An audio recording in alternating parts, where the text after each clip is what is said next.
Hello, everybody. Welcome back. And no, I'm not going to be doing another toy thing. I did that gimmick once. Once was enough. But I still do not feel like showing my face on camera. Mainly because I had a laser treatment last week. And after the laser treatment, it's recommended that you don't shave for 2 to 3 days afterwards because your face is raw. And I made the mistake of shaving the night of. And it was a mistake that I will never make again. But after 2 days, I decided, okay, I'm sick of having face fuzz. I should be good.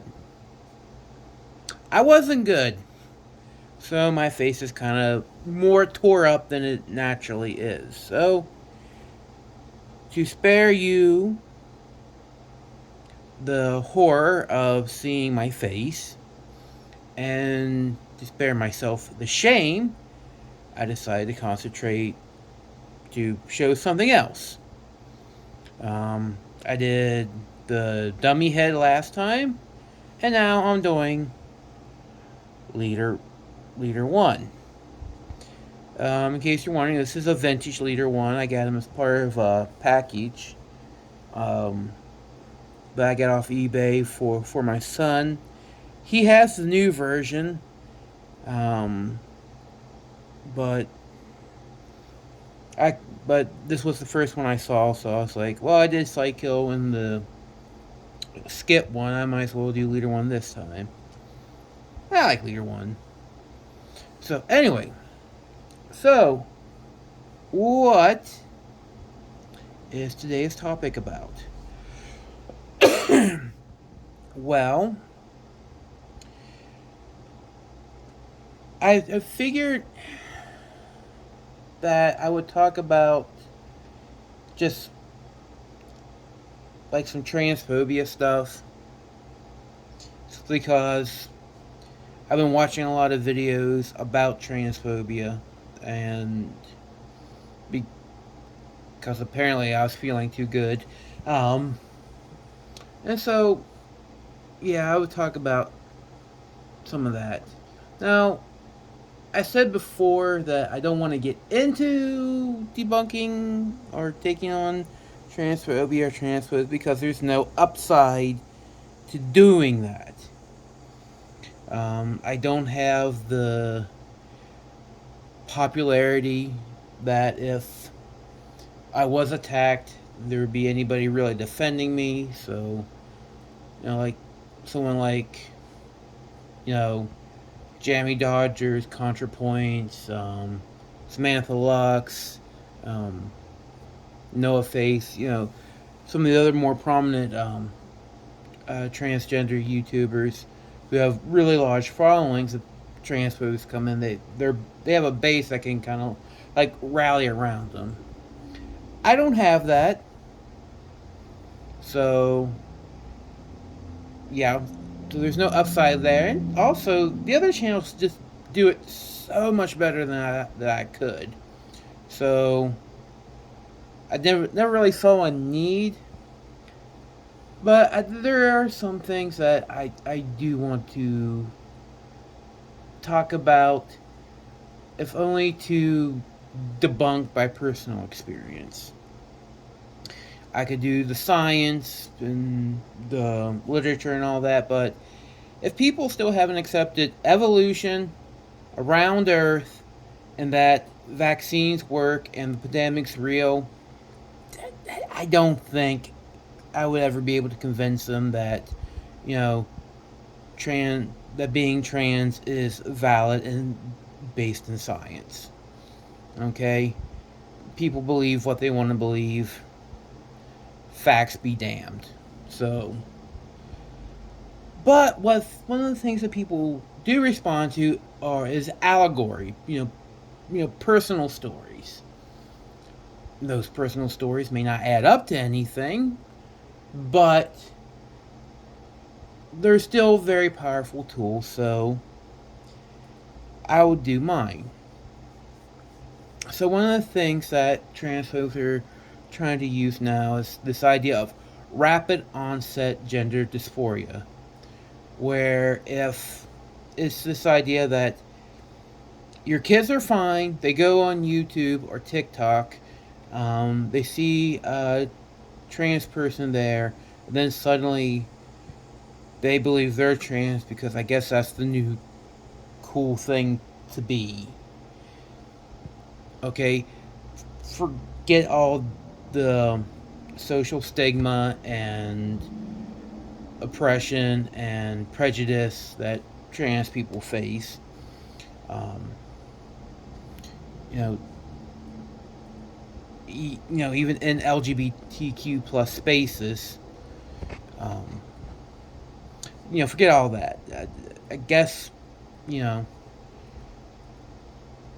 99% of everything they see which pushes cis heteronormative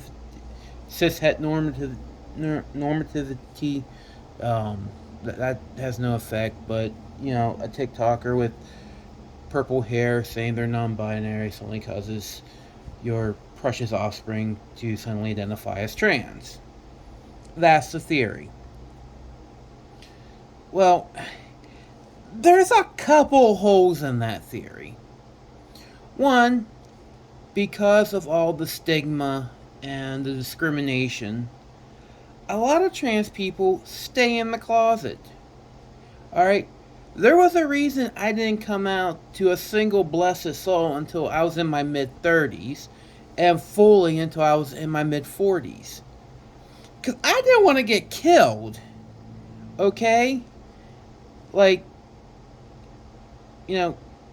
shit's still bad out here.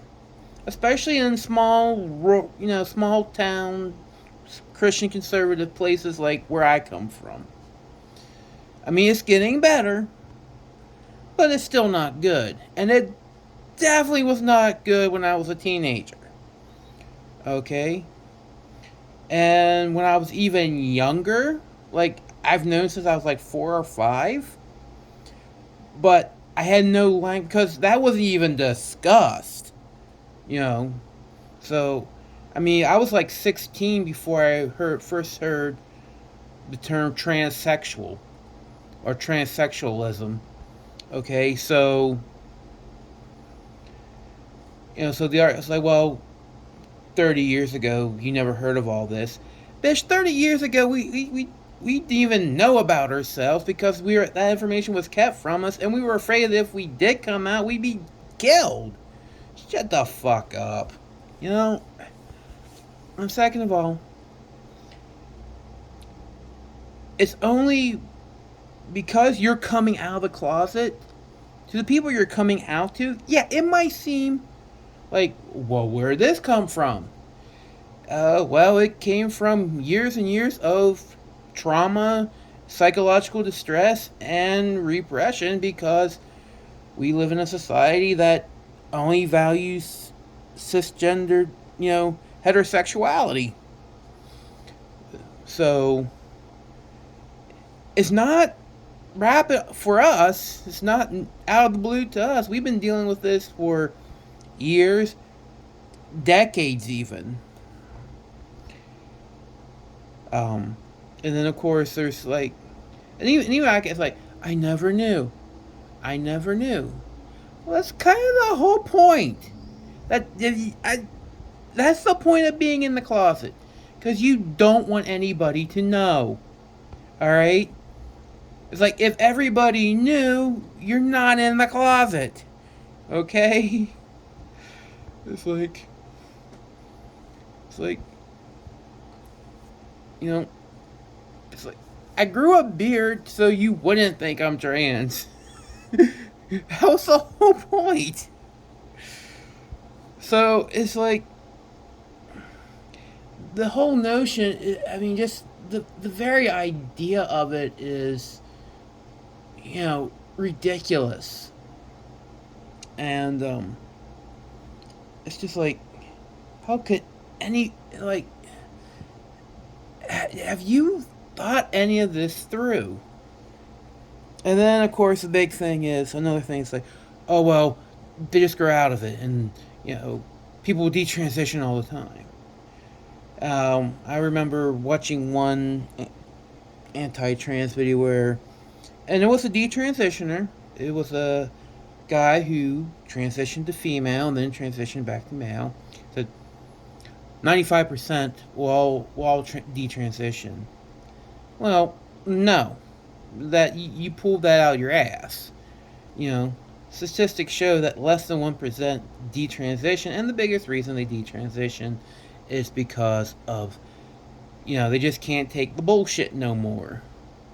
Because when you're trans, you deal with a lot of bullshit. Hell, I detransitioned for a while.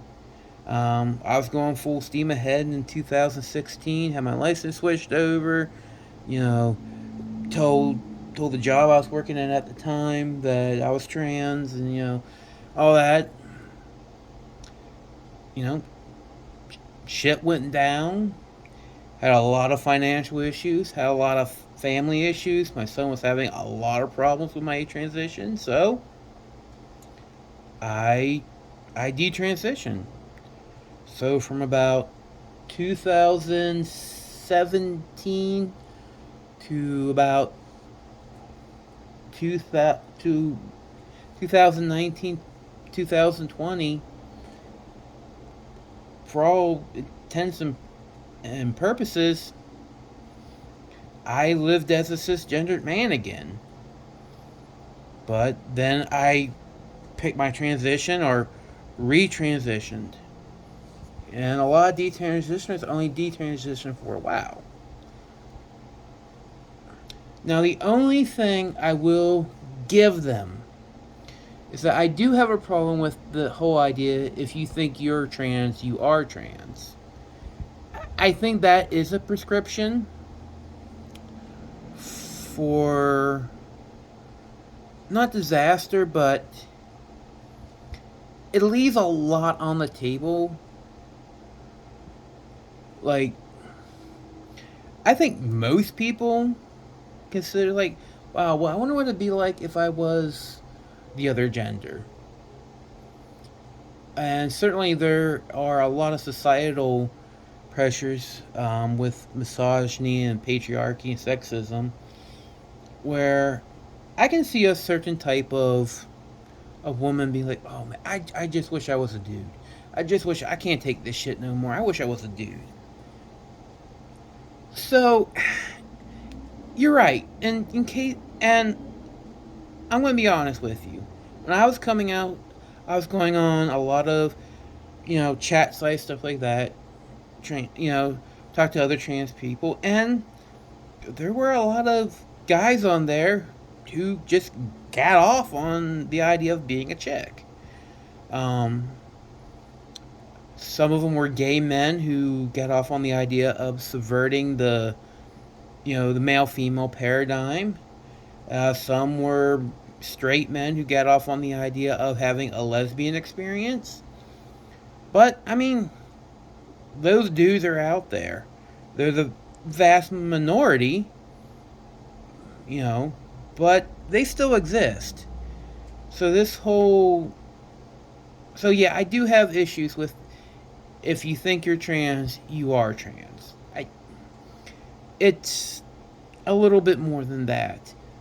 But I would say if you think you're trans, 95% of the time you are trans. Probably even higher than that. If you think you're trans, most more than likely you're trans. But not in every case. You could be non binary. Um, that's another option. Um, some people might think they're trans because they don't fit into they don't like the gender roles or the gender presentation of their assigned birth gender. Then when they go to transition, they're not happy with that either. And then it's like, oh, I'm neither. I'm androgynous. I'm non-binary. I'm genderqueer. I'm gender non-conforming. So, and I consider those to be separate things than being trans. Um, but once again, that's about the only thing. Um, like I said, I've known since I was 4 or 5, and considering I didn't see my first pornographic magazine until I was like 13, a friend of mine brought up Penthouse around, and we looked at it up in my bedroom. It definitely wasn't from porn culture, unless you consider wanting to be Wonder Woman porn culture. Um, and so, yeah, it just doesn't. It doesn't ring true. It doesn't hold up to any smell test. Rapid onset gender dysphoria is completely bullshit. It's a bullshit diagnosis made up by people who don't want to believe their son or their daughter is trans, basically. Um, and I think the thing that pisses me off most about this is how much traction this has gotten on the left. Like, I can understand on the right, because the right is very childlike in their thinking.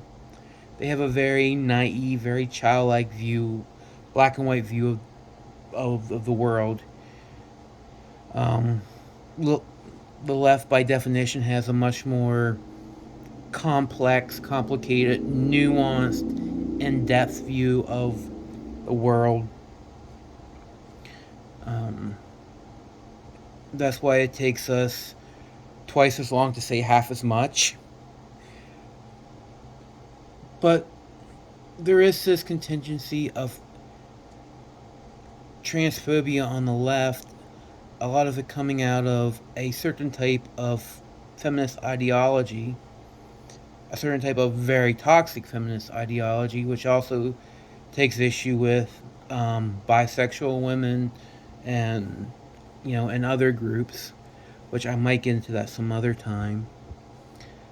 But there's also kind of like this, like hippy dippy left, just like, oh, like nature, man, it's all about nature. Nature is perfect. So to them, if you're assigned male at birth, or if you're assigned female at birth, that's just what you are, because nature is perfect. And it's kind of like a take on the idea of God is perfect, but instead of you know the Abrahamic God or some other deity, is planted with nature, or Mother Nature, which, if you think nature is perfect, I would welcome you to Google birth defects. Images of birth defects. And then tell me nature is perfect.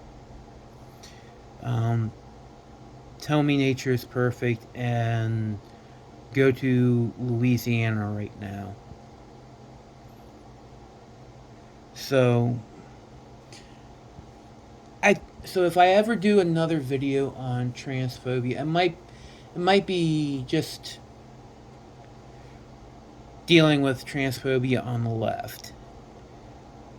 But whether it's from the left or from the right, it's all bullshit. It's just recycled prejudice. A lot of it is recycled homophobia. So, yeah, rapid onset gender dysphoria is bullshit. That's just what I wanted to say. All right, I'm out. Later.